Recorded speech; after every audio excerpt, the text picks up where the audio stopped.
VANISH by Barron Darby. Part 1. Chapter 1. Chanelle, the day of the flight. I had to move carefully, quietly, grabbing only what I could in the dark without waking Paolo. Every movement felt amplified in the silence, every small shift of fabric or breath like it might betray me. When he snorted and rolled onto his side, I froze instantly, my hand suspended in mid-air above the suitcase, my entire body locked in place.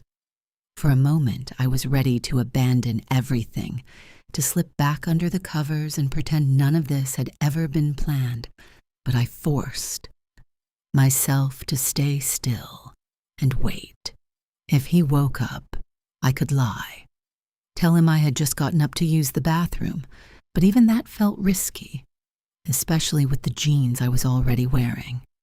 I watched him carefully, studying the rhythm of his breathing, the way his mouth fell open slightly as he drifted deeper into sleep, reassured only by the faint, steady sound of his snoring.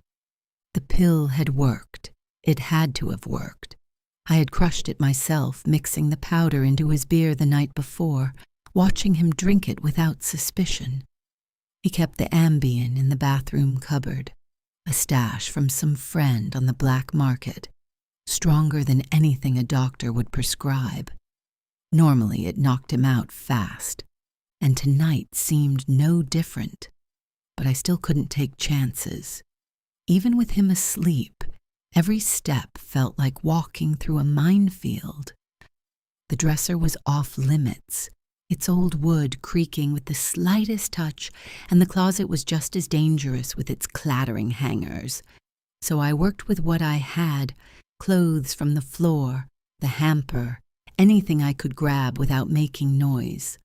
I packed quickly but carefully, choosing only what I needed: a pair of sweatpants, leggings, underwear, a bra, a few shirts, and one warm red flannel of Paolo's that I had always liked.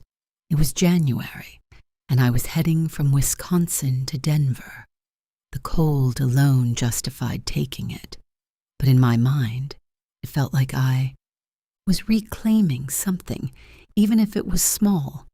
I couldn't find matching socks au has, so I grabbed whatever I could: orphans, mismatched pairs, telling myself I would buy new ones once I got there.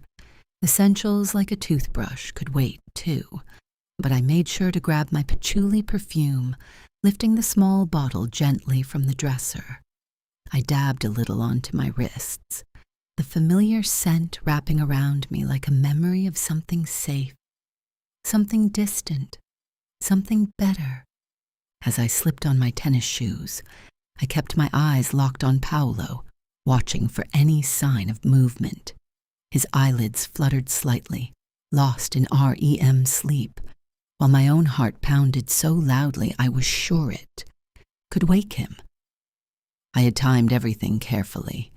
2 hours after he fell asleep, a window where he would be at his deepest rest. He wouldn't wake until late morning, not for another 6 hours. By then, I would be gone. Truly gone. The thought alone sent a rush of adrenaline through me, sharp and electric. He would never think to look for me at the airport. If anything, he'd check the bus station first, maybe the train depot, places that made sense for someone like me. Or worse, he'd assume I was hiding at a friend's place, pouting, waiting for him to come find me like he had before. The idea of him storming through town, searching, angry and relentless, made my stomach tighten. But he wouldn't believe I had the money for a flight. That was my advantage. I had spent over a year quietly saving, tucking away tips from the bar, slipping small amounts from his wallet when I was sure he wouldn't notice. 10s and 20s at a time. Careful, patient, building toward this exact moment. When I stood up, my reflection caught me off guard. The moonlight split my face in half, illuminating just enough for me to see myself clearly. The long blonde hair, the fake circular glasses I'd picked up from Goodwill, the version of me I had created piece by piece over time. I lifted my sleeve slightly, wincing at the deep bruise on my arm, the faint imprint of his fingers still visible. That was the moment. That broke me.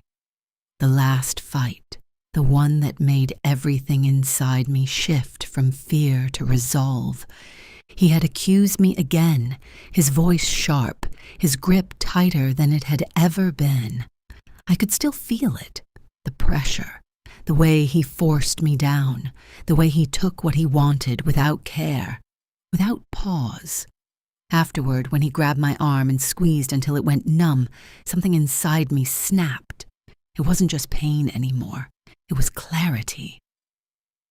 That night, curled into myself while he showered, I didn't just cry. I planned. I decided. I had tried to leave before, twice. Both times he found me, dragged me back, made sure I understood there was no escaping him. He controlled everything. Where I went, how I got there, even the way I existed. He took my car, my independence, my choices, until there was nothing left that felt like mine. But this time was different. This time, I had a plan he didn't know about. A plan built quietly, carefully, over months of pretending everything was fine. The memory of burning those plastic photo holders still lingered in my mind. The smell thick and choking as I watched them melt away. It had felt symbolic, like erasing pieces of a life I was no longer willing to carry. Each bill I tucked away, each dollar hidden, was another step toward freedom. I had become someone else in the process, a quieter version of myself, a version that could survive long enough to escape. Now, standing there in the dark, suitcase half-packed, heart racing, I knew there was no turning back. Denver was just a destination, a name on a ticket, but to me it meant something bigger. It meant distance. It meant possibility. It meant a version of myself that hadn't been crushed down into something small and controlled. All I had to do now was get out the door. Chapter 2. Lizzie, the night before. The flight. Packing had always been one of those things I told myself I hated more than I probably actually did.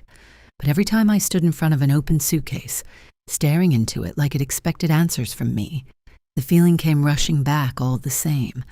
It was ironic, really, considering how much I traveled, how often I found myself in hotel rooms in cities that all started to blur together after a while. The toiletries were never the problem. I had that part down to a science.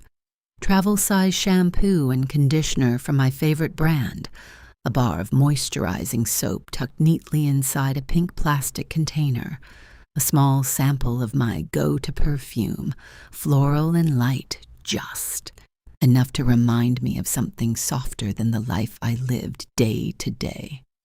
It was the clothes that always slowed me down, the decision-making, the quiet pressure of choosing who I needed to be for the next few days. By the time I finally forced myself to start, it was already 10:30 p.m., and there was no more putting it off. I had promised my team I'd come in for a half day before leaving. The responsible thing to do, the good boss move, making sure everything was lined up before I stepped away. It was going to be a long travel day.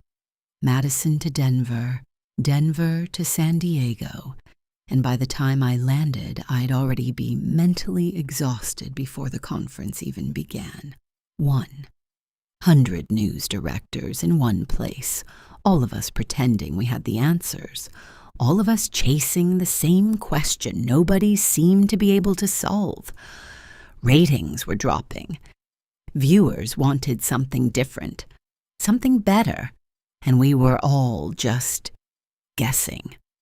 I stood in front of my closet longer than I needed to, letting my eyes drift over rows of carefully organized work clothes until they landed on a dark green blouse. Silk, soft, professional without trying too hard. I pulled it free, pairing it with tan pants, already mentally checking off outfit number 1. The rest came in pieces, methodical and practiced. A bright pink blazer for contrast, black shirt underneath, black pants, black pumps. Then something more relaxed. Navy sweater, houndstooth pants. Those hybrid sneaker heels I convinced myself were practical. It was almost mechanical the way I built each outfit, like I was assembling versions of myself for different rooms, different conversations, different expectations. Once the main looks were set, I filled in the rest without much thought. Dresses, pajamas, workout clothes I probably wouldn't use, undergarments that ranged from functional to optimistic, Spanx for control, socks in mismatched intention. I added my prescription sleep aid, my flat iron, my curling iron, options, always options, and a small jewelry case with just enough variety to feel prepared without overdoing it. By the time I zipped the suitcase closed, it was close to 11:15, and the exhaustion I'd been holding off finally started to settle in behind my eyes. That's when Lenny appeared, brushing against my leg like he knew I needed something grounding. I scooped him up without thinking, cradling him against me, letting his steady purring fill the quiet. "Hey, Lenny boy," I murmured, pressing my cheek lightly against his fur.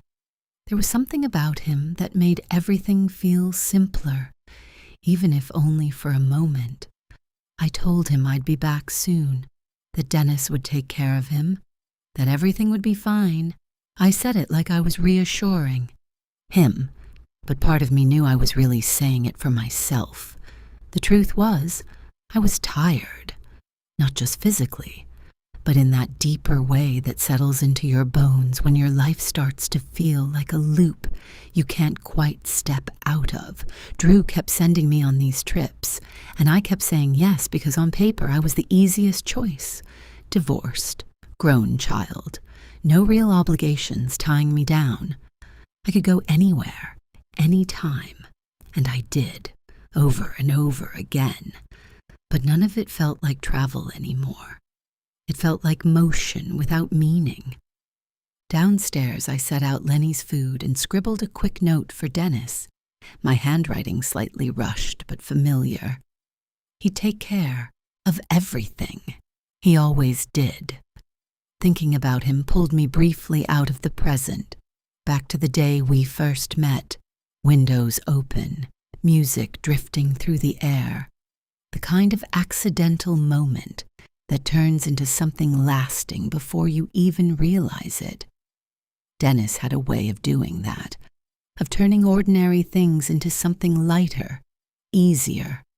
Broadway nights, champagne, conversations that stretched longer than they needed to. He was the closest thing I had to consistency. Back upstairs, my routine took over again. Clean face, layered skincare, overpriced moisturizer that promised more than it delivered, lavender spray on the pillow, soft and calming in theory, though rarely effective in practice. I climbed into bed, the comforter settling around me, Lenny already curled at my legs, and reached for my phone, knowing exactly what I was about to do despite every article I'd ever read telling me not to. The scroll was automatic, texts, emails, social feeds, news, always something happening somewhere that needed attention, analysis, awareness. Tonight, though, it was quiet. No emergencies, no last-minute fires to put out, and somehow that made it harder to relax. My mind didn't know how to sit still without something demanding it. Lying there in the dark, I felt it again. That familiar undercurrent, the sameness, the quiet dissatisfaction I didn't talk about out loud. From the outside, everything looked fine. more than fine, successful even. But inside it felt like I was checking boxes instead of living a life. My relationship with Andre felt distant, strained in ways I didn't fully understand, and the space between us seemed to grow a little more every time we didn't talk. Roscoe had moved on, built something new, and I was still here, in the same place, trying to figure out what came next. I closed my eyes and tried to breathe through it, counting, focusing, doing everything I was supposed to do to fall asleep.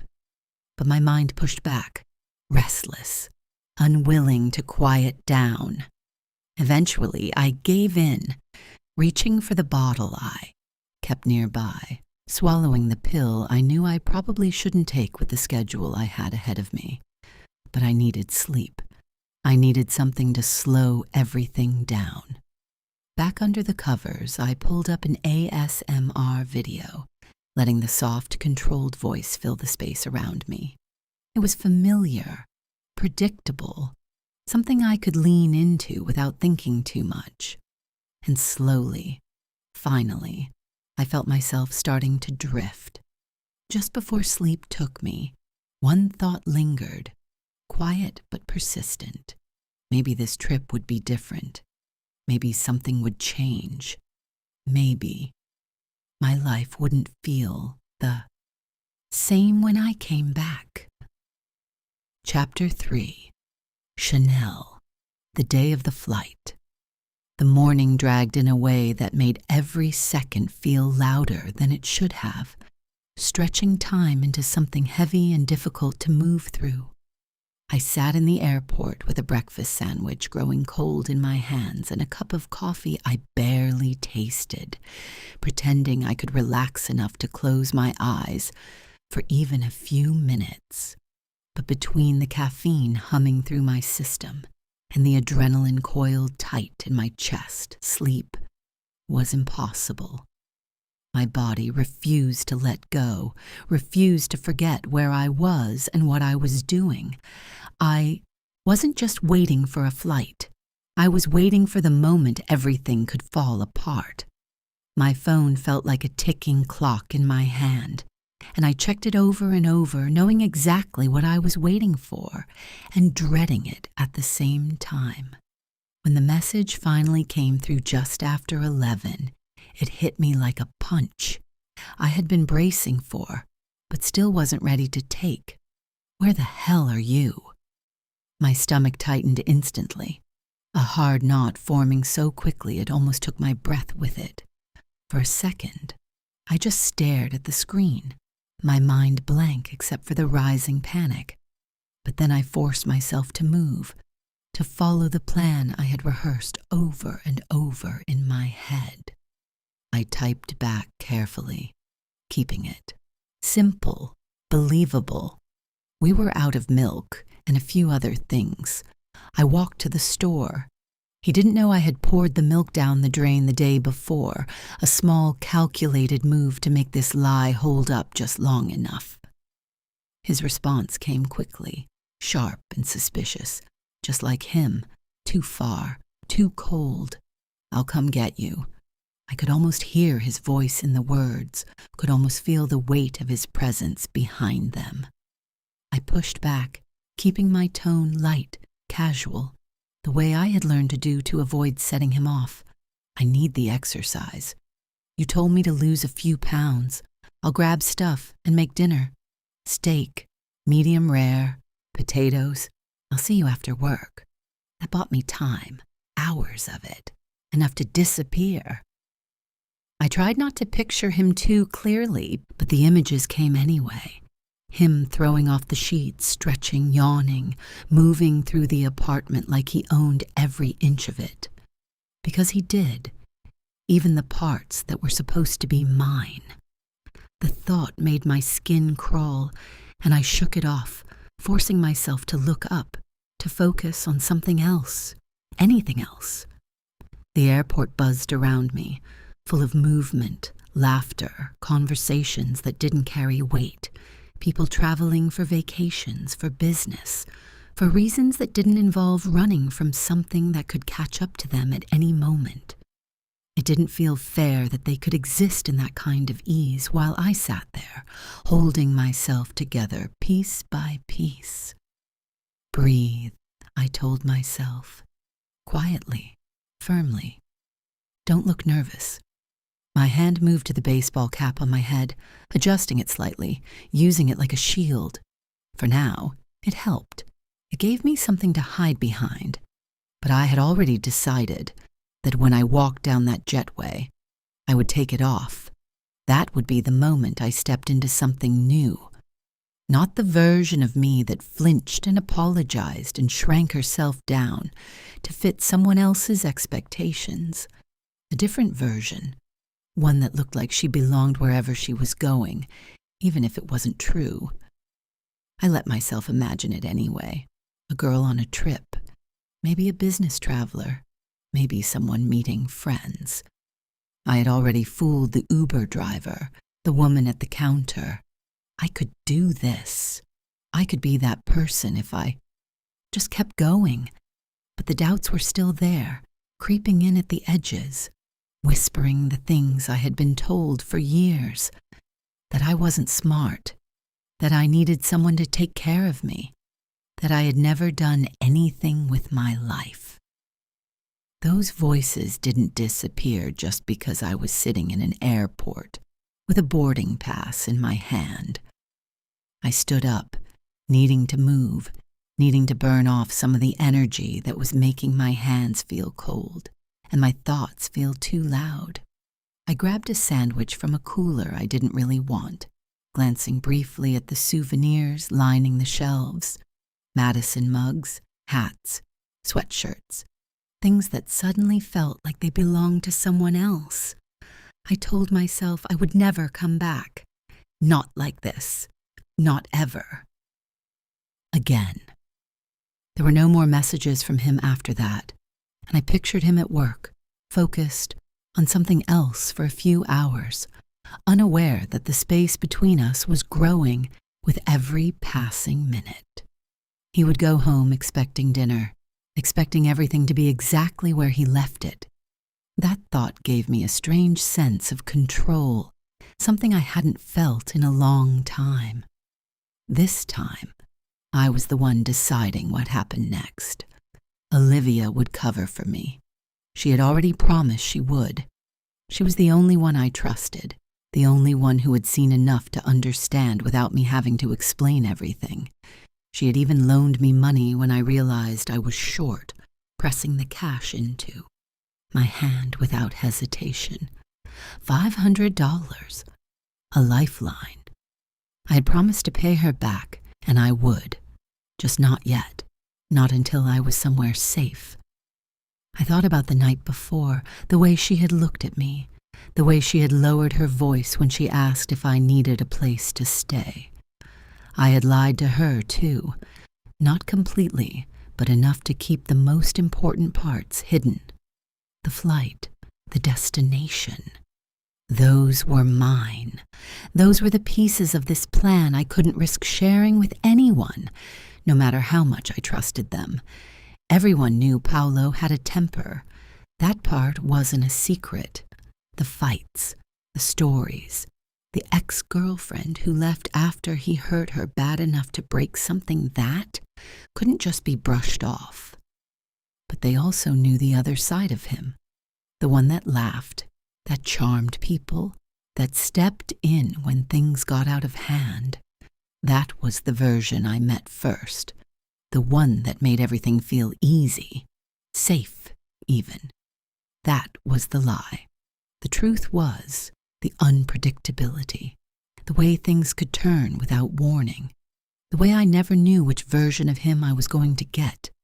That was what finally broke me, not just the pain, but the not knowing when it was coming. When they called for boarding, the sound cut through everything else, sharp and clear, and suddenly I was moving with the rest of the line, my body acting before my mind could. Catch up. This was it. There was no more waiting, no more planning, just action. I slipped my hand into my purse, feeling for the thick roll of cash secured with rubber bands, 20s mostly, some smaller bills, nothing flashy, nothing that would draw attention, a year's worth of quiet decisions sitting right there in my hand. It grounded me, reminded me that this was real, that I had done this, that I was doing this. The line crept forward, slow and steady, and when I reached the front, I handed over my boarding pass with fingers that felt steadier than they had any right to. "Welcome," the gate agent said, her voice casual, automatic. But the word hit me differently, sinking into something deeper than she could have known. Welcome. I stepped into the jetway, the space narrowing around me, and halfway down I stopped just long enough to reach up and pull the cap from my head. My hair fell loose around my shoulders, soft and free, and I tucked the cap into my bag without looking back. I kept walking. I was the new me. Chapter 4, Lizzie, the day of the flight. Coming out of Ambien sleep was never graceful, never gentle, never anything close to natural. It felt like being pulled up from somewhere, deep and heavy, like my body still belonged to the darkness even as my mind tried to surface. I groaned softly and shut my eyes again, hoping for just a few more seconds of stillness, but the drug tugged at me from both directions, part of it trying to drag me back under, the other part leaving me foggy and slow, suspended somewhere in between. For a moment I considered giving in, letting the day wait, but I knew better. The job didn't wait. It never did. My hand fumbled blindly across the nightstand until I found my phone, the screen lighting up my face in that familiar blue glow I had long ago stopped pretending I could resist. The first thing I always checked, without fail, was whether anyone had texted to call in sick. It was almost a ritual at this point, a quiet expectation that something would be waiting for me. More often than not, there was. COVID still lingered in waves, colds and flu made their rounds, and then there were the days I suspected people just needed a break and didn't know how to ask for it. I couldn't blame them. This business demanded a lot, and it rarely gave anything back without taking something first. I scrolled through messages, then Teams, then emails, the flood of overnight communication already building into something that would need to be sorted, prioritized, dismissed. Hundreds of emails, sometimes more. Story pitches, press releases, political statements, internal notes, viewer feedback ranging from thoughtful to unhinged. It was a constant stream, and I had learned how to skim it quickly, instinctively filtering what mattered from what didn't. Most of it didn't. Still, I flagged a handful to come back to later before finally forcing myself out of bed. The cold floor hit my feet and pulled me fully into the morning, my body moving through routine more out of habit than intention. Bathroom, quick wash, clothes that could pass for both professional and comfortable, those stretchy yoga-style pants that look like work slacks, boots that wouldn't punish me for walking through airports, a loose sweater that draped just enough to feel put together without trying too hard. It was a uniform of practicality, of knowing exactly what the day would demand before it even started. Makeup came next, simple and efficient. I'd shower later, I told myself, letting my second-day hair work in my favor, flatten just enough to behave without effort. A pair of pearl earrings, fake of course, but convincing enough, finished the look.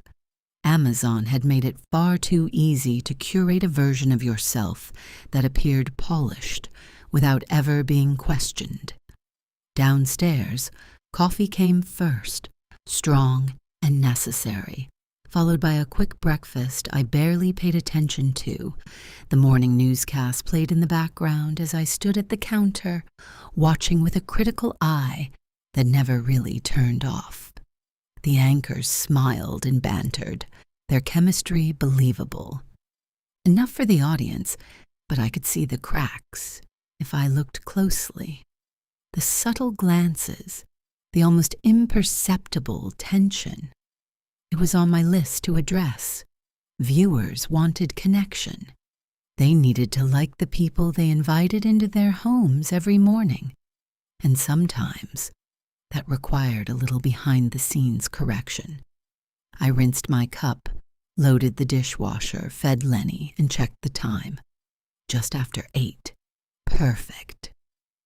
I adjusted the thermostat on my way out, lowering it to save a few dollars, the small habits of responsibility that had become second nature.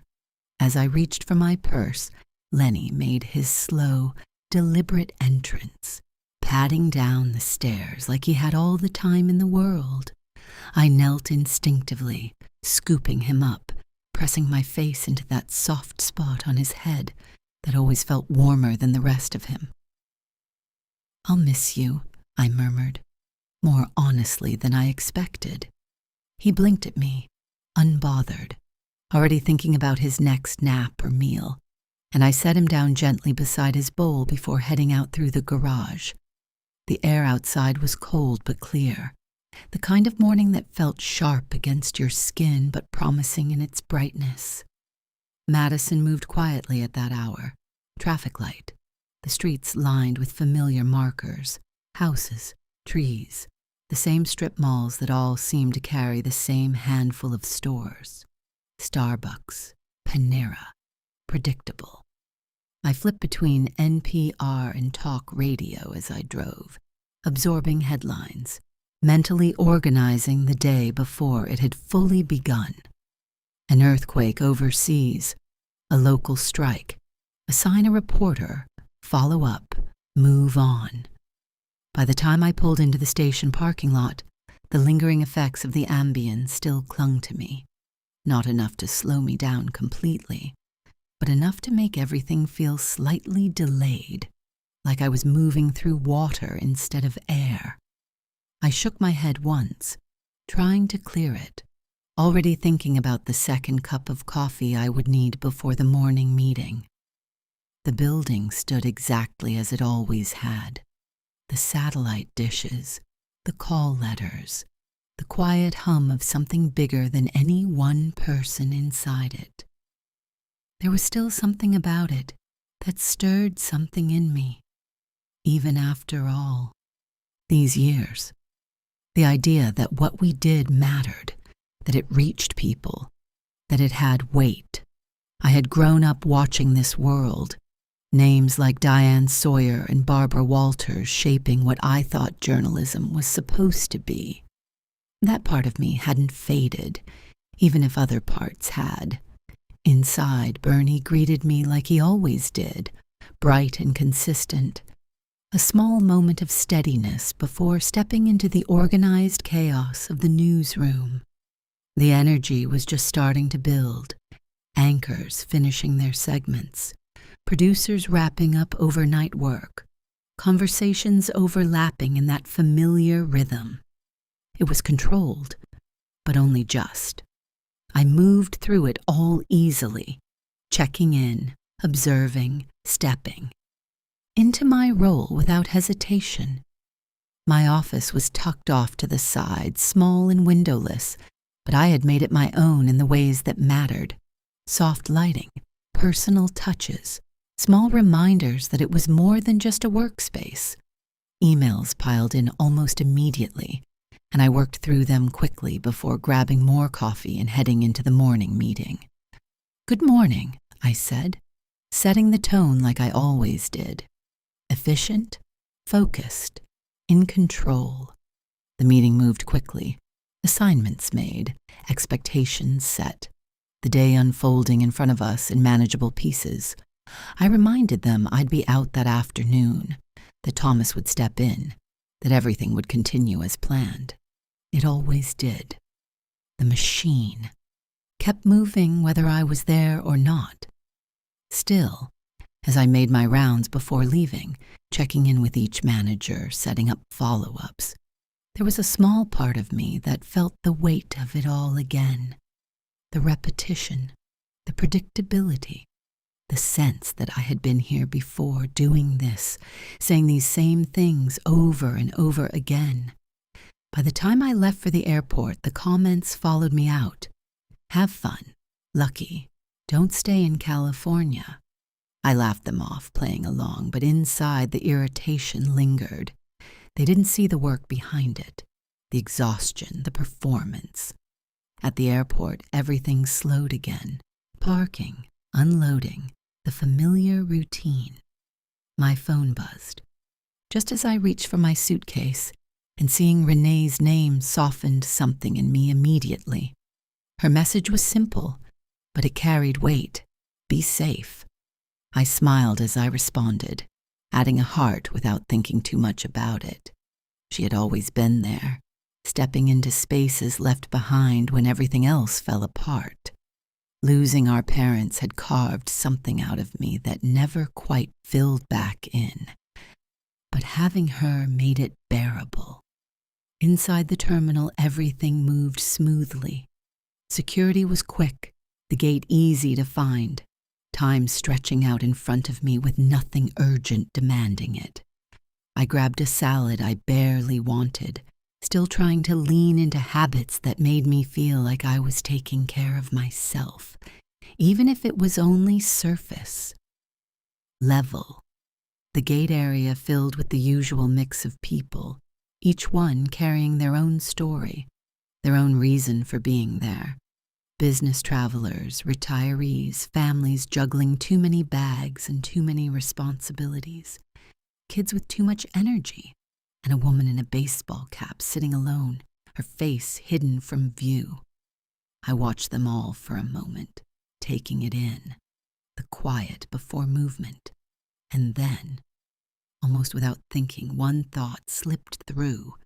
Please don't let there be a screaming baby. Chapter 5. Olivia, the day after the flight. I woke up to the sound of my phone buzzing against the nightstand, the vibration cutting through the last pieces of sleep, like something urgent, something wrong.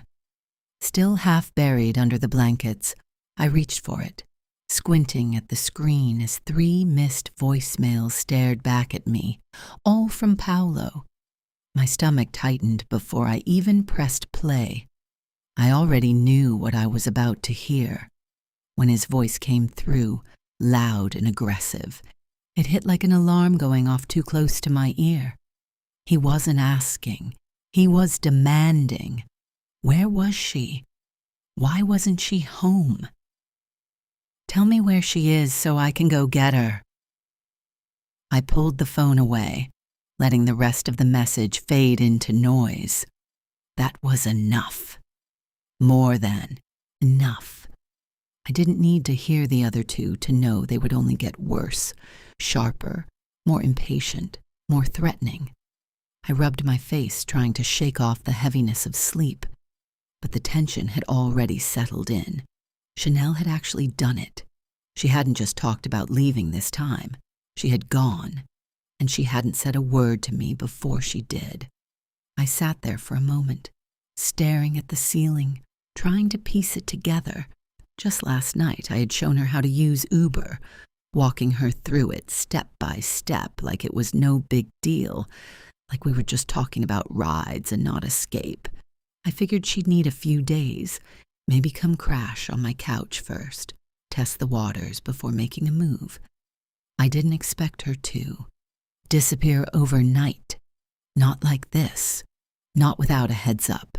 Not without something. I didn't bother with the rest of the voicemails. Instead, I went straight to texting her. Are you okay? Paolo is calling looking for you. I watched the message send, the little indicator sitting there like it might turn into something if I stared at it long enough. It didn't. No response. Throwing the blankets off, I swung my legs out of bed and pulled on a pair of thick socks, the cold floor biting through even that small layer. Rocky was already up, tail wagging, ready for his morning routine like nothing in the world had shifted. I led him out the back door and stood there, hugging my arms to myself against the cold, watching him trot into the yard like he didn't have a care in the world. I wished it was that simple. My mind kept circling back to Paolo. What to do? What not to do? There was one thing I knew for sure. I wasn't telling him anything. Not now. Not ever. Whatever Chanelle had done, wherever she had gone, that was hers. I wasn't about to be the one to hand her back over to him. Maybe that was me trying to make up for something, trying to quiet the guilt that had been sitting with me longer than I wanted to admit. Because if I was being honest, I had seen it coming. It didn't take long after they started dating for things to feel off. The way he looked at her sometimes, like he was measuring her instead of admiring her. The tone he used, subtle at first, then sharper, more controlling. I remember the way she told me he picked out her clothes, what she should wear, what she shouldn't. I had heard that before. I knew what it meant. I just didn't say anything soon enough. I told myself maybe he'd change, maybe he'd settle into something better, something softer. I was wrong, and now here we were. I let Rocky back in, shutting the door quickly behind him, the warmth of the house wrapping around us again. I glanced at my phone. Still nothing from her. That made something twist in my chest I didn't like. Was she okay? Had she made it wherever she was going? Or had something gone wrong before she even got there? Chanelle had never had it easy. Not from the beginning. Not like some people. We went all the way back to middle school, back to when my mom moved us to Madison and everything felt new and uncomfortable and smaller than what I had imagined life would be. Our house wasn't much, barely holding together in a neighborhood that didn't offer much more. But even then, I remember thinking Chanelle had it worse. The first time I went over to her place stuck with me in a way I didn't fully understand until years later. We were just kids, hanging out in her room, listening to music, trying to feel normal. When we went into the kitchen for a snack, her mom didn't even look at us like we were. Kids. She looked at us like we were a problem, like we were something taking up space we didn't deserve. The way she talked to Chanelle, the way Chanelle shrank under it. It told me everything I needed to know without either of us saying a word. After that, I didn't like being there, and I think Chanelle knew it. By high school, it was the three of us. Me, Chanelle, and Raven. We found each other the way people like us always do, orbiting around the same frustrations, the same lack, the same quiet anger at how uneven everything felt. We had our spot behind the school, tucked away where no one cared enough to look. That's where we went to talk, to vent, to pretend we had control over something, anything. Raven had a way of making things happen, getting what she needed, and for a while, we all fed off that energy. We even gave ourselves a name, Rage. It felt right. We were mad, had everything. But things don't stay simple. The fight between Chanelle and Raven came out of nowhere, or at least it felt that way to me. I wasn't even there when it happened, stuck out of town for something I didn't want to be at, and by the time I got back, everything had already shifted. And then there was that party, the one everyone talked about in whispers after, the one that ended in something no one could ignore. Chanelle was there that night. She never talked about it. None of us did. But it changed. Something in all of us. We made it through high school somehow, made it out, even if we didn't go very far. Raven drifted between cities, chasing whatever came next. Chanelle stayed. I stayed. We found jobs, moved through life the only way we knew how, one step at a time, never too far ahead, never too far behind. When she called me about the job at the bar, I didn't hesitate. It felt like something familiar, something we could share again. And for a while it was good. She fit right in. People liked her, the guys especially. She had that kind of presence, the kind that pulled attention without trying, which made it even harder to understand why she chose Paolo. I didn't see it. I still don't. My phone buzzed again, pulling me back into the present. Paolo. Of course. I opened the message and kept my response simple, neutral, giving him nothing while making it seem like I was cooperating. No idea. She didn't say anything to me. How long has she been gone? His reply came fast, frustration bleeding through every word. She was supposed to be home. Some of her stuff was gone, even one of his shirts. I told him to give it time, that maybe she'd come back. I didn't believe it. Not really. But I needed him to think that was still a possibility. Needed him to slow down, even just a little. He pushed again. If I heard anything, I better tell him. I stared at the screen for a second, feeling that familiar mix of irritation and caution. Then I sent back something agreeable enough to keep him off me, something that sounded like I was on his side. I wasn't. As soon as that was done, I texted Chanelle again. He's getting pissed. Let me know if you need anything. At least tell me you're okay. The message sent, and again, nothing came back. Chapter 6. Paolo. The day after Chanelle. Where the hell was Chanelle? I knew something was off the second my tires crunched into the gravel driveway the night before. It wasn't just the darkness. It was the silence. The kind that felt wrong the moment you stepped into it, like something that should have been there. Wasn't. I had been starving thinking about that steak all afternoon while I ripped up carpet and hauled furniture. Already picturing the routine. Food, a few beers, maybe some fun if I felt like it. Then sleep. Simple. The way it was supposed to be. But the trailer was dark. I killed the engine harder than I needed to and pushed the door open, stepping out into the cold with irritation already creeping up my spine. By the time I got inside, that irritation had turned into something sharper. No smell of food, no movement, no sound, just cold air and stillness, the kind that made you feel like you'd been left behind on purpose. I flipped on the light and looked around, expecting something to explain it, anything. But there was nothing. No note, no text waiting, no apology, nothing. That's when I noticed the suitcase. Gone. I moved into the bedroom, slower now, eyes scanning everything with a different kind of focus. Clothes missing, not all of them, just enough to mean something, enough to say this wasn't a quick trip to the store. My jaw tightened as I looked closer, trying to piece together what I should have already seen.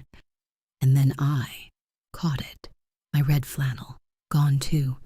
For a second I just stood there, letting it sink in, replaying the morning, the texts, her telling me she was going to the store, milk, groceries, dinner. I had believed it, just took it at face value like it made sense, like she hadn't been acting off lately, like I hadn't noticed the way she'd been quieter, more distant. How could I be that stupid? I grabbed my phone and called her right away, straight to voicemail. I left a message, keeping my voice calm, controlled, told her to call me back, told her I loved her, told her I'd been thinking about things, about changing. And for a second, I almost believed it myself. There were times I meant it, times I thought maybe I could do things differently. But it never lasted.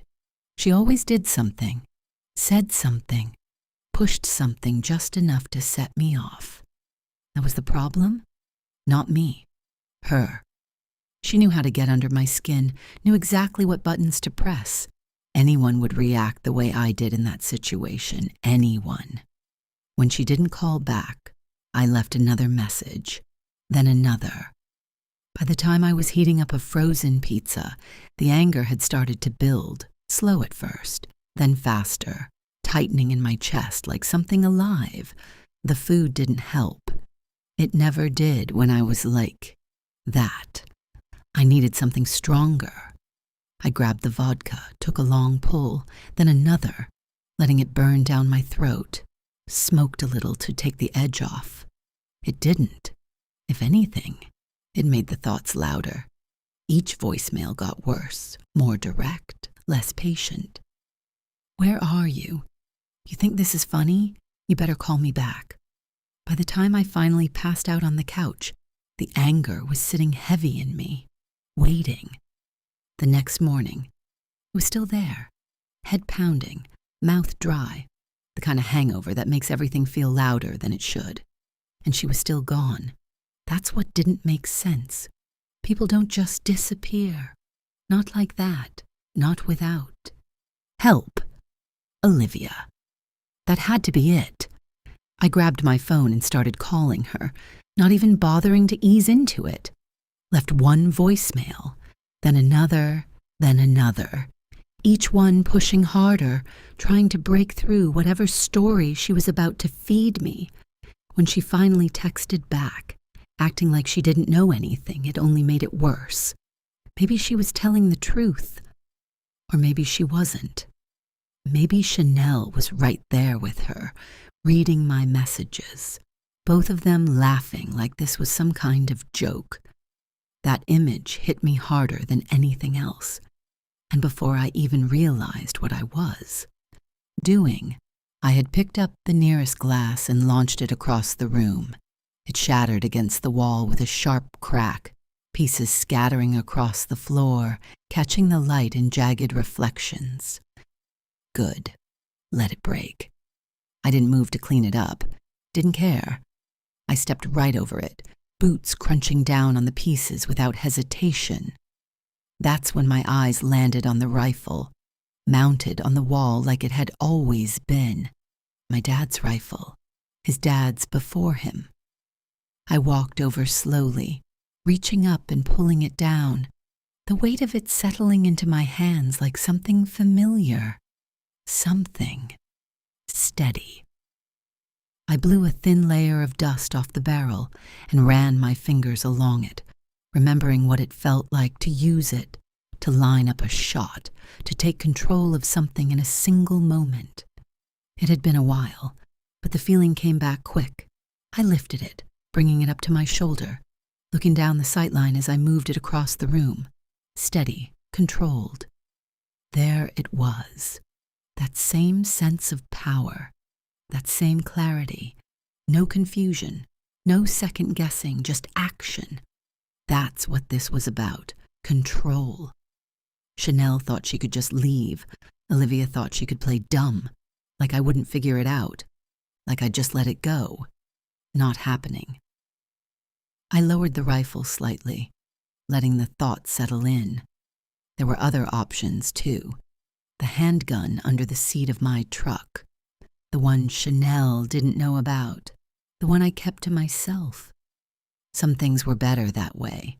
Secrets had their place. Depending on how this all played out, maybe it was time they both learned exactly what I was capable of. No one was going to make a fool out of me. Not Chanelle, not Olivia, not anyone. Chapter 7. Dennis. 2 days after the flight. Friday morning came in cold and gray, the kind of Wisconsin morning that didn't ask permission before settling in. It just arrived, heavy in the air, pressing against the windows like it planned to stay a while. Steph had been gone for 2 days now, and right on schedule. Lenny would be waiting for me.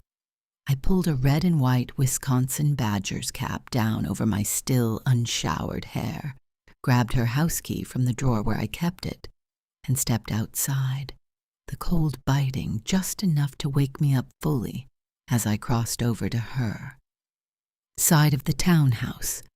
The package she had mentioned was leaning against her front door, untouched, exactly where it had been left. I made a mental note of it before unlocking the door and stepping inside, calling out softly for Lenny. Didn't take long. He came padding down the stairs like he owned the place, which, let's be honest, he did, and we slipped right into our routine like Steph had never left at all. Food first, always food. He dug in happily while I moved around the kitchen, taking in the quiet of her place, the kind of quiet that felt different when you knew someone was supposed to be there. My attention drifted to the plants lined up along the window, and I let out a quiet sigh the moment I got close enough to really look at them. Steph was many things: smart, capable, driven, but a plant nurturer? Not even close. Leaves drooping, soil dry, one poor thing practically bursting out of a pot that was clearly too small for it. I crouched down, gently lifting one of the leaves between my fingers like it might understand me. "Hang in there," I murmured. "We'll get you sorted when your mama gets home." I filled the watering can from under the sink and did what I could, watering, trimming, adjusting. Nothing dramatic, just enough to keep everything alive a little longer. As I moved through the space, I couldn't help but take in her style again. Clean, polished, a little too catalog perfect for my taste. Pottery Barn had clearly been very good to her. Me? I liked personality. My place was full of it. Bright colors, textures, memories from places that actually felt like something. Mexico, Jordan, Africa. Pieces of my life that told stories, even if some of those stories came with people I'd rather not think about anymore. I focused on the travel, not the men. Steph had always appreciated that about me. The way I lived, the way I moved through the world, and I appreciated her too, more than I probably said out loud. Moving to Madison had been a gamble, especially at 50, especially as a gay man stepping into a new place where you never really knew how you'd be received. But I had heard things, that it was progressive, that it might work. So I tested it the only way I knew how, boldly. That ridiculous, gay and gray shirt an ex gave me had done its job. The moment Steph didn't flinch, didn't judge, but instead laughed and leaned in, I knew I had landed somewhere I could breathe. She had become more than just a neighbor. She was easy, comfortable, the kind of person you didn't have to perform for. And honestly, I didn't understand how she was still single. She had everything going for her. Smart, successful, attractive, funny. It didn't add up. But I also saw how her job treated her, how they leaned on her because she didn't have the same kind of obligations others did. No husband, no kids at home, just her. So she got the trips, the extra, work, the constant ask. Part of me wondered if this would be the trip where something changed for her, where someone finally saw what I saw. Lenny hopped up onto the chair beside me, curling himself into a perfect little ball, licking his paw like he didn't have a single concern in the world. I smiled, pulling out my phone to snap a quick picture. "Hi, Mama. I miss you. See you tomorrow. Love, Lenny D, and your favorite cat sitter." It was early, too early for San Diego, but I sent it anyway. She'd see it when she woke up. She always did. I had already liked the picture she posted from the conference.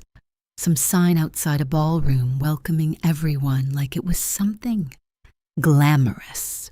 I hoped she was getting more than just conference rooms and bad coffee out of the trip. A little sun wouldn't hurt either. I turned back to the package, grabbing a pair of scissors and slicing it open. Inside was an alarm clock, bigger than I expected, with a wooden base and a globe on top, like it was trying to be both functional and decorative at the same time. I turned it over in my hands, inspecting the buttons, the settings, the features. "This thing does everything but make breakfast," I muttered, reaching for my phone again. "Opened your package. It's bigger than I thought.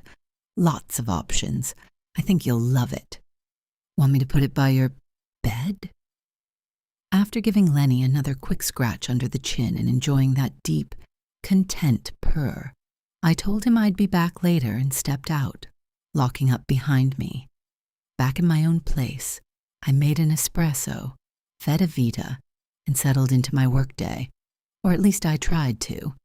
Just as I was getting into the rhythm of emails and tasks, my phone pinged. Steph. I smiled immediately, already expecting something simple, something normal. But as I read the message, my eyebrows shot up, and for a second I just stared at the screen like I had read it wrong. She met someone. Not just met someone. She was going back with him. I stood up so fast my chair scraped against the floor. "What the hell?" I said out loud, pacing a few steps before grabbing my phone again, fingers already flying. "Girl, call me right now. I need details." No response. Of course not. I tried calling, straight to voicemail. I paced more, unable to sit still, the excitement and disbelief mixing into something that wouldn't settle. I texted again, because there was no way I was letting that message just sit there unanswered. You cannot drop that kind of news and disappear. Who is he? Is he cute? Does he have a nice tush? I need answers. Hours passed before she finally responded, and by then I had already built about 10 different versions of this mystery man in my head. His name is Trent McCarthy, from Atlanta. I'm going back with him. Can you watch Lenny for a week? A week. I read it again, slower this time, letting it settle. A week with some man she just met. I leaned back against the counter, letting out a low whistle. "Well, all right then," I murmured, half amused, half stunned. Of course I'd watch Lenny. That wasn't even a question. But this was big. This was not the Steph I knew, at least not the version of her I had seen lately. I typed back quickly, unable to help myself. "Well, aren't you just the queen of the Nile? Of course I'll take care of Lenny. Now you better call me when he's not around because I want every single detail." Chapter 8. Olivia. 2 days after the flight.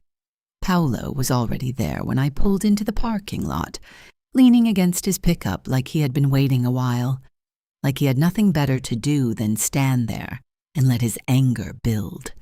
The glow of his cigarette lit his face just enough to see it, tight, focused, simmering. If anger had a color, it would have been. Wrapped around him completely, dark reds and burnt orange, heat rising off him like something you could actually feel. The second our eyes met, he dropped the cigarette, grinding it into the pavement with the heel of his boot like it had personally offended him. I didn't even cut the engine right away. I just sat there for a second, hands on the wheel, already knowing this wasn't going to be quick, not clean, not easy. When I finally turned the key and the car went quiet, he was already moving toward me, fast, purposeful. I cracked my window just enough to talk, not enough to invite anything else. "What?" I said, keeping my tone flat. "Polo, I told you. I don't know. Anything." "She can't just disappear," he snapped, leaning down toward the window, his voice sharp, pushing into the small space between us. "She doesn't have money. She doesn't have a car. Somebody knows something. Somebody's helping her. Where the hell is she? The last time I saw her was Tuesday night, I shot back, not giving him anything more than that. We don't hang out outside of work. Lay off. I'm not hiding her. Why don't you ask somebody else? I have, he said, his jaw tightening. Everyone. There was a pause, just long enough for something to shift in his expression. Something calculating, sliding in behind the anger. Let me borrow your phone, he said suddenly. I'll text her like I'm you. Maybe she'll answer. I almost laughed. Almost.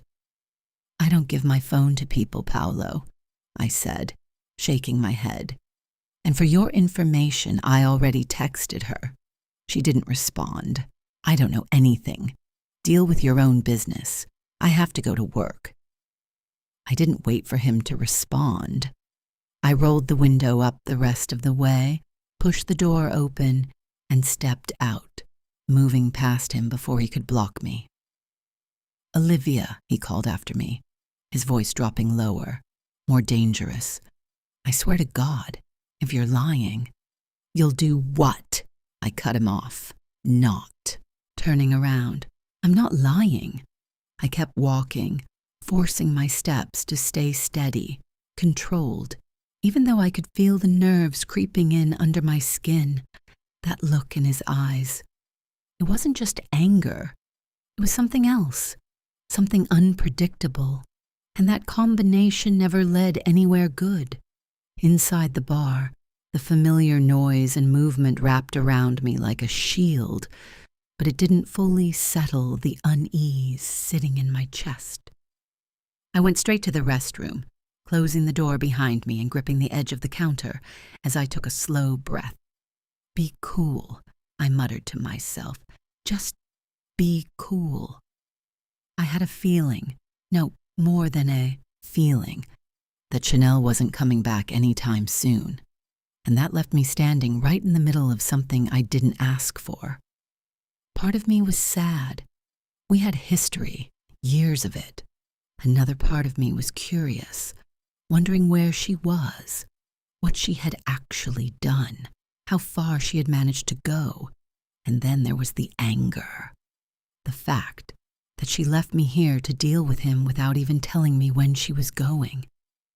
But I'd been working in bars long enough to know how to handle men like Paolo. I had seen worse, dealt with worse. You learn how to stand your ground, how to give just enough to keep things from escalating without ever actually giving anything at all. I changed into my work clothes, tied, my apron tight, and reached into my pocket for my phone. That's when I saw it. A message. From Chanelle. For a second, I just stared at it like it might disappear if I moved too fast. Then I opened it. Hey, Olivia. I'm more than okay. I met a great guy named Trent McCarthy. He makes me feel safe and beautiful. More details when I can. I read it once, then again. Safe. Beautiful. The words sat there in my chest, heavy in a way I wasn't expecting. Relief came first, sharp and immediate. She was alive. She was okay. Then something else crept in. Behind it, something quieter. Jealousy, maybe? Not enough to name out loud, but enough to feel. And then the anger again, because she had done all this and left me to deal with the fallout. Still, I typed back what I knew I should. OMG, Chanelle, that's amazing. I'm so excited for you.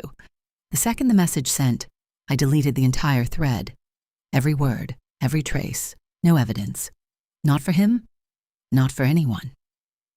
When I stepped back out onto the floor, Paolo was sitting at the end of the bar like he owned it, like he had all the time in the world to wait me out. His eyes locked onto me immediately. Hard and unblinking. I held his stare for a second, just long, enough to let him know I wasn't backing down, even though my heart had already started pounding again. Then he lifted his hand, index finger out, thumb up, a gun. He aimed it straight at me, tilting his head slightly as if he were lining up a real shot, his eyes narrowing as he leaned into it. "Bang, bang, Olivia," he said. A couple of guys at the bar laughed. It felt like ice water ran straight down my spine. I turned away like I hadn't seen it, grabbing a bar rag, focusing on wiping down a table that didn't need wiping. Anything to keep moving, anything to keep from reacting. The rest of the shift passed in pieces. Conversations, orders, noise, enough distraction to keep me upright, to keep me functioning. But none of it really stuck. That night, sleep didn't come easy. Every time I closed my eyes, I saw it again. His hand, the way he looked at me, the way he meant it, because I knew he did. Men like him didn't bluff for fun. And I was pretty sure he had a real gun. Probably more than one. I got up twice to check the locks, walking through the house in the dark, making sure everything was secure, every door, every window. I thought about staying up all night, just sitting there until morning came and the world felt normal. Again. But eventually, exhaustion won. When I finally crawled back into bed, Rocky shifted closer without needing to be told, his warm body pressing against mine, steady and solid. I wrapped an arm over him, letting myself focus on the rhythm of his breathing instead of the chaos in my head. It helped. Just enough. I drifted off, not fully at rest, but no longer fully awake either. I usually slept late after a shift like that, but my eyes snapped open at 7:45, my body still tight, still wired. I rubbed my face and reached over to pull the curtain back, expecting nothing more than the usual gray. Morning. Instead, my breath caught in my throat. Polo's truck, sitting there, idling. I clamped my hand over my mouth before the scream could get out, my heart slamming against my chest so hard it felt like it might break through. I didn't move, didn't breathe, just watched. And then, slowly, he pulled away. Chapter 9. Dennis. The weekend after the flight, I couldn't help myself. By Saturday morning, I was already reaching for my phone, fingers hovering like they had a mind of their own. I told myself I'd give her space, let her enjoy whatever whirlwind she had stepped into, but curiosity had a way of winning with me, especially when it came to Steph. This wasn't just a casual trip update. This was something else, something bigger, and I wanted details. The first text I sent was light, playful, testing the waters, no response. The second had a little more edge, a little more insistence, still nothing. By the third, I wasn't even pretending anymore. Don't make me come to Atlanta and investigate this myself. That one finally got her. Her reply came through short and to the point, like she was moving fast, like she didn't have time to sit. Still long enough to say more. Conference is over. Heading to the airport, going to Atlanta with Trent. I stared at it for a second, letting it settle in. Atlanta. With him. That night, after I nudged her again, because of course I did, she sent another quick update. Landed, heading to his place. And that was it. I left her alone after that, mostly because I had no choice, but also because my imagination had already started doing more than enough. I pictured her stepping into his place, the kind of space I assumed a big city news director would have. Clean lines, chrome, black accents, everything sharp and intentional but lacking warmth. The kind of place that looked impressive but didn't feel lived in. No clutter, no personality. Nothing that told you who the person really was.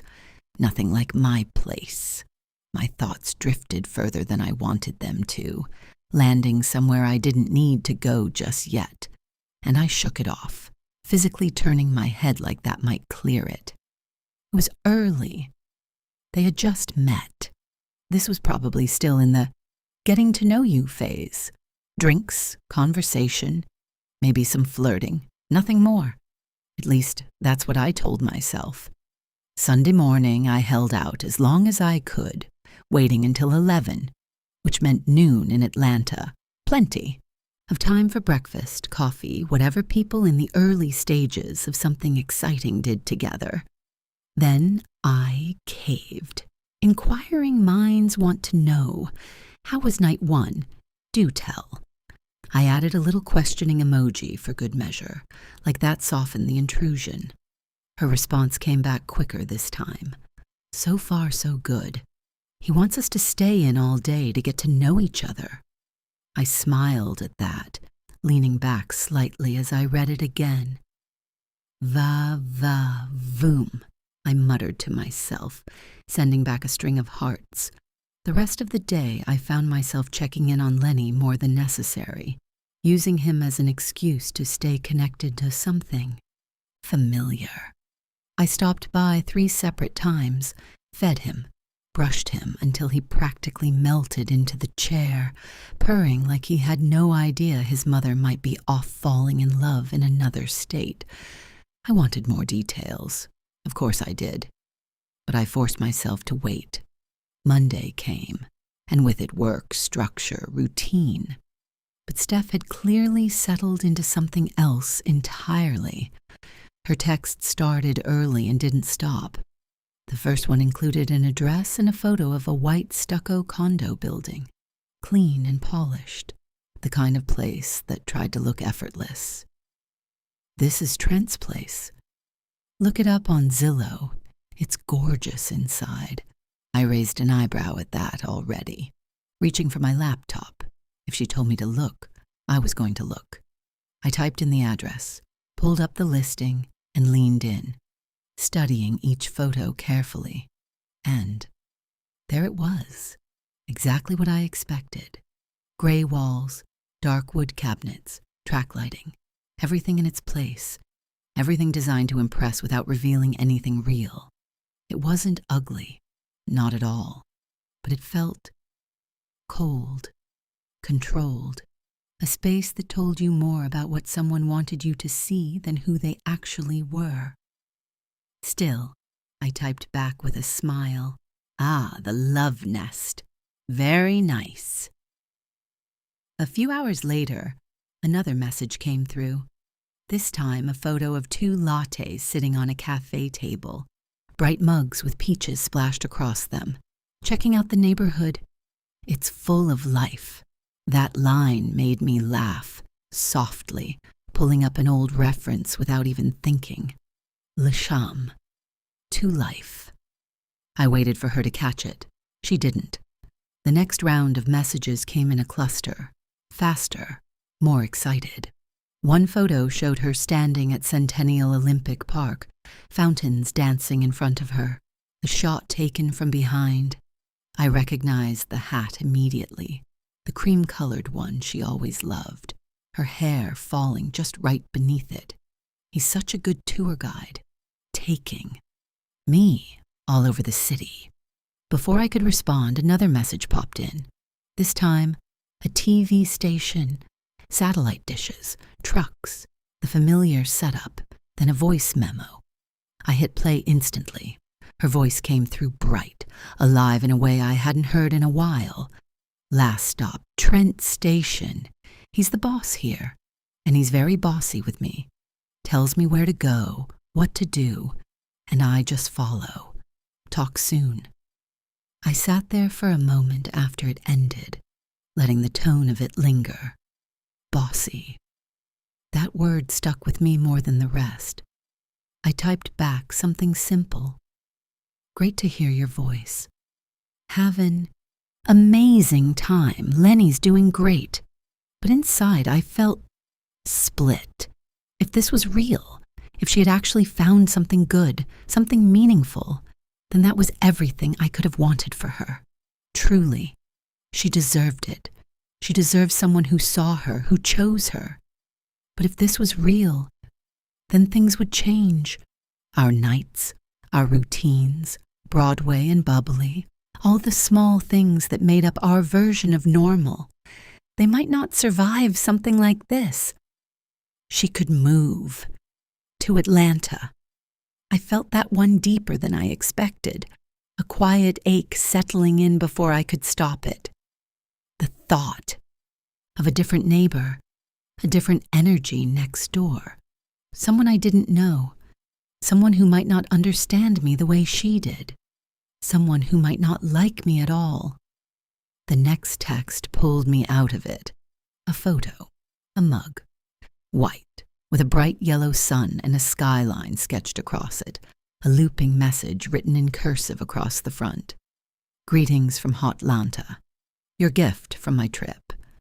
I smiled despite myself, even though the mug was, well, not exactly my taste. Loud, a little tacky. Definitely something she picked up quickly, probably in an airport shop or a tourist spot. But she thought of me. That was the part that mattered. How fun. Thanks, I texted back. Then I set the phone down, forcing myself to turn back to work, even as part of my mind stayed somewhere else entirely.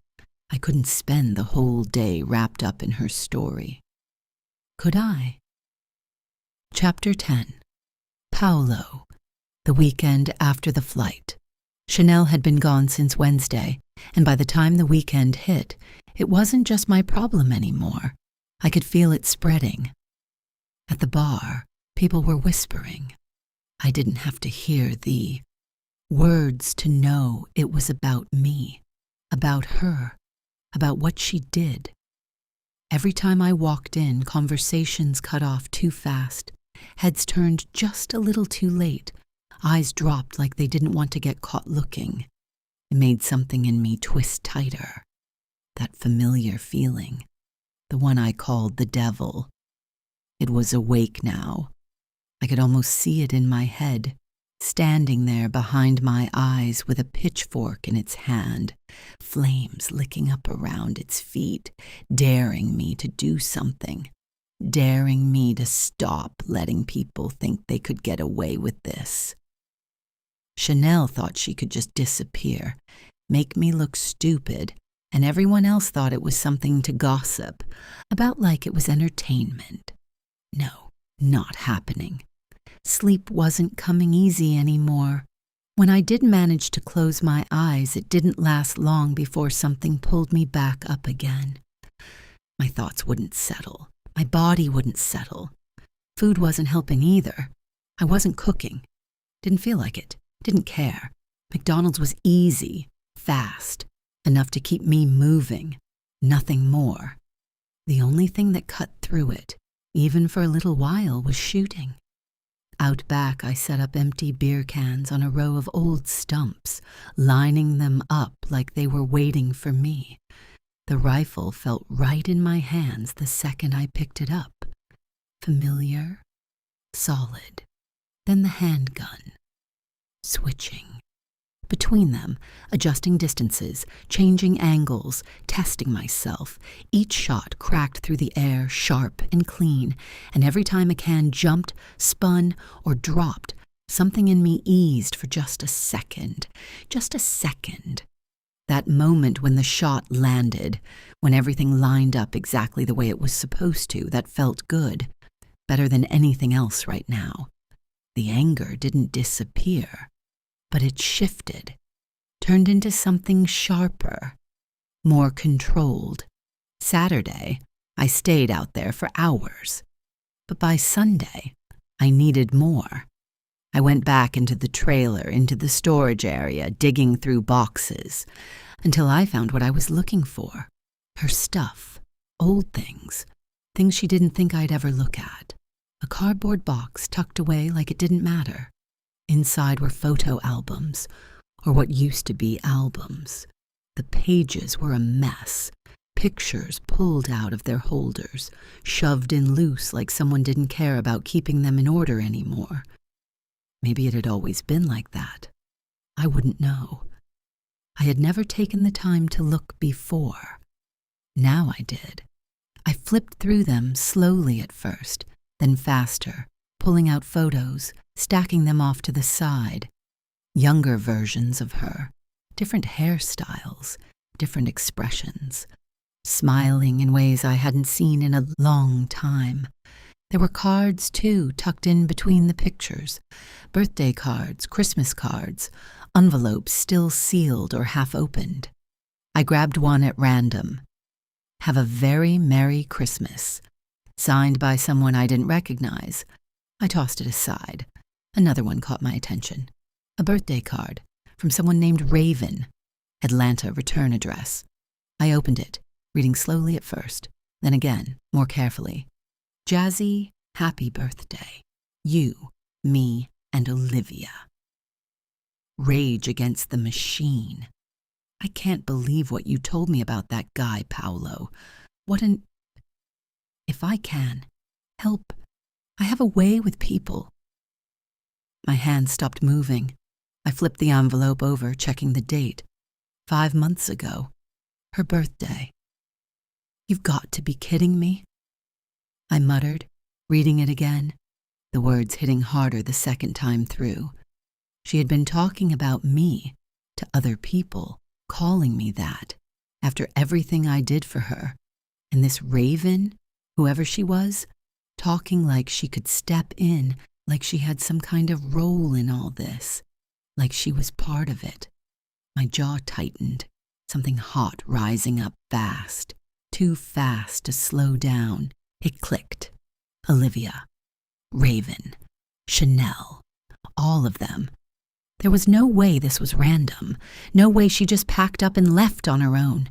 They had to be in it together, planning, talking, figuring out how to make me look like an idiot. Not happening. I grabbed the card, then a handful of photos, and headed back into the main room, digging through drawers until I found scissors. I didn't take my time, didn't need to. I started cutting, slicing through the pictures, separating her from everything else. Anyone else in the frame didn't matter, didn't belong, just her. I taped the cutouts onto the beer cans I had been using outside, pressing them flat, smoothing them down like I was setting something up properly. Targets. That's what they were now. One can, her face. Another, Olivia. There was even a photo of the three of them together, younger, laughing about something I wasn't there for. I cut that one apart, too, put each of them on their own. Perfect. I didn't care that I was ruining her things, didn't care what it meant. She left. This is what happens when you leave. I carried them outside, lining them up again, stepping back, lifting the rifle. This felt better. For a while. But it wasn't enough. Not really. Because what I wanted wasn't just the shot. I wanted them to know. I wanted them to feel it. I pulled my phone out, typing quickly, my fingers steady now. "Tell Chanelle I will stop at nothing to find her." I added another line. "You better not be lying to me." Then I attached the photos, the cans, the faces taped to them, and one more message, simple, direct, bang, bang.